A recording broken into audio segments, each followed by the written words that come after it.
একজন গেমারের কাছে তার আইডির চেয়ে মূল্যবান আর কোনো জিনিসই হতে পারে না। অথচ অনেকে সামান্য লোভে পড়ে অন্যের সেই শখের আইডিটা অনায়াসে মেরে দেয়।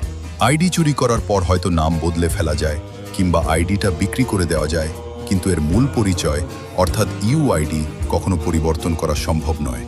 ফলে যার আইডি চুরি গেছে সে প্রতিদিন দূর থেকে তার আইডিটা ঠিকই দেখতে পায়, কিন্তু হাজার চেষ্টা করেও নিজের সেই আইডিতে আর কখনো ঢুকতে পারে না।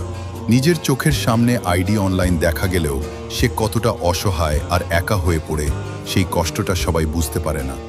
সেই তুমি বা অন্য কেউ কিনা তার শখের আইডিটা হ্যাক বা ভুলিয়ে ভালিয়ে নিয়ে যাও। কেউ তো বন্ধুত্ব করে আইডি পাস নিয়ে ব্লক করে দেয়। কি ভাবছো এমন করে লাইফে অনেক কিছু করবে? যার সাথে এমন হয়েছে তার মাইন্ডে কি চলছে বুঝতে পারছো? একবার ভাবো তো, যে আইডিটা বানাতে কত রাত জেগেছে, কত স্মৃতি জমেছে, কত বন্ধু তৈরি হয়েছে, সেই আইডিটা নিজের চোখের সামনে থেকেও আর কোনোদিন ফিরে পাওয়া যায় না। এই কষ্টটা ভাষায় প্রকাশ করা যায় না।